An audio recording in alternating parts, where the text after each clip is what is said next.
Kalau beli rumah busuk berbaloi tak? Soalan daripada Cik Nana Fauzi. Terima kasih Cik. Sebelum saya jawab soalan ni, kita kena definisi kena sama, sebab definisi adalah sangat penting untuk beri konteks. Rumah busuk dari sini, pemahaman saya sendiri pemahaman saya adalah rumah yang keadaannya sangat-sangat buruk lah. Jangan kata orang, jin pun tak berani duduk. Sangat-sangat teruk. Sebab tu dipanggil rumah busuk. Rumah ni biasanya perlukan kos ubahsuai yang sangat tinggi, tapi kalau boleh buat, dia akan jadi lumayan lah. Dan bagi saya, strategi saya lah, kalau saya beli rumah busuk macam ni, saya akan jual kurang daripada setahun.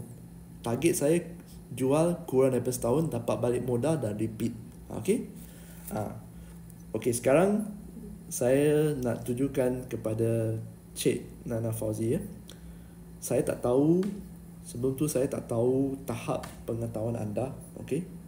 Sebab dalam hartanah ni ada berlainan kesusahan, difficulty level. Kalau anda main game kan, atau laki anda atau boyfriend anda main game, kita dalam gaming ada easy, normal and hard.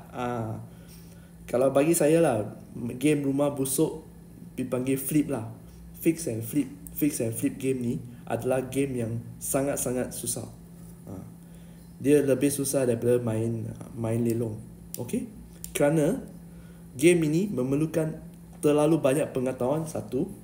Yang kedua, anda tak boleh main seorang tau. Anda perlukan banyak duit juga. Kalau betul-betul nak main rumah busuk kan, dan jadi baik dalam game ini, anda kena ada 3 pihak. Pertama adalah ejen. Ejen hartanah yang sangat-sangat fasih dengan kawasan tersebut yang anda nak labur. Yang kedua adalah renov kontraktor yang boleh dipercayai. Okay? Yang ketiga adalah funder. Maksudnya orang yang boleh pump dana, beri dana anda. Takkan anda kalau nak buat boleh guna dana sendiri pusing, tapi kalau tersangkut habis semua. Jadi sebab tu dalam game ini ada 3 orang, 3 pihak. Dan bila beli rumah tersebut, biasanya funder tu yang ambil loan atau funder tu yang akan bayar cash, terus bayar cash. Tak kisahlah beli daripada lelong ke atau daripada pasaran subsil. Sebab tu ejen tu sangat penting. Ejen yang fasih kawasan tersebut, mereka akan tahu harga tersebut dan berapa kos yang diperlukan. Adakah boleh buat untung. Ejen tu yang akan cari, ejen tu yang akan jualkan untuk anda. Yang kedua ini adalah renovation contractor. Takkan anda semua nak bayar kontraktor, bayar cash kan?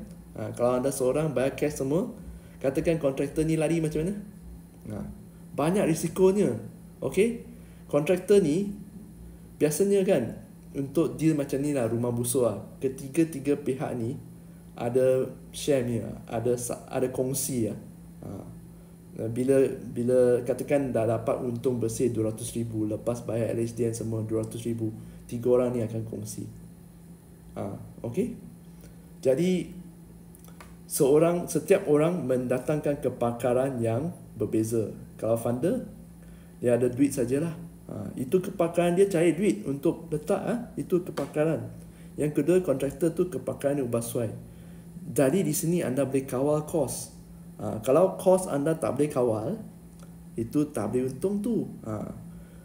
Dan yang ketiga adalah ejen hartanah. Kalau ejen hartanah tu tak fasih, dan anda tak pandai pilih ejen hartanah, anda boleh je jadi ejen sendiri. Tapi kalau anda seorang nak ambil tiga peranan ni, matilah. Anda memang tak boleh buat ni. Okay? Anda kena kenal ejen hartanah. Dan anda kena tahu macam mana nak buat struktur. Mungkin anda mempunyai satu kepakaran, iaitu mungkin anda ejen. Lagi 2 anda kena cari. Mungkin anda dapat funder. Dan anda kena cari kontraktor lah. Dan lepas dah ada, kena ada perjanjian. Peguam pun ada masuk. Jadi bagi saya ni tak berbaloi lah. Kalau anda baru mula belajar hartanah kan, saya sangat sarankan anda cuma beli daripada pemaju ke, beli subsil ke. dapatkan, jangan tergopoh gapah kan. Cuba dulu satu, tengok sesuai ke anda suka ke uruskan penyewa, atau anda suka beli dan jual, atau mungkin hartanah tak sesuai untuk anda sebagai aset untuk pelaburan. Okey, mungkin anda lebih suka ASB, anda lebih suka EPF, anda lebih suka mungkin berniaga sendiri, boleh jadi juga. Sebab tu ada ejen hartanah yang tak boleh labur hartanah, mereka teruk. Kalau suruh labur hartanah mesti rugi punya. Tapi mereka ejen yang hebat kerana mereka dalam bisnes hartanah, bukan pelabur hartanah.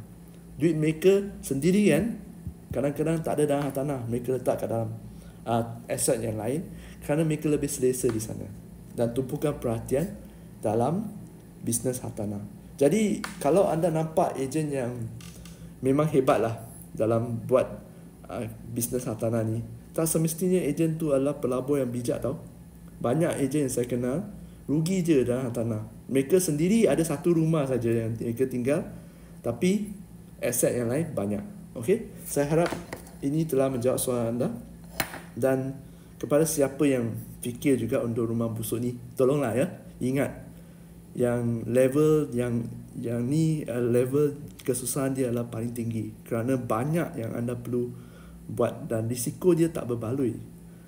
Beli saja hartanah daripada pasaran subsil dan atau beli daripada pemaju. Okey, dari sana anda lebih berjinak-jinak dengan bidang ini dan anda boleh buat keputusan kalau nak mendalami kepakaran atau mendalami aset ni sebagai satu cara anda untuk jamin masa depan anda. Okey, bye bye.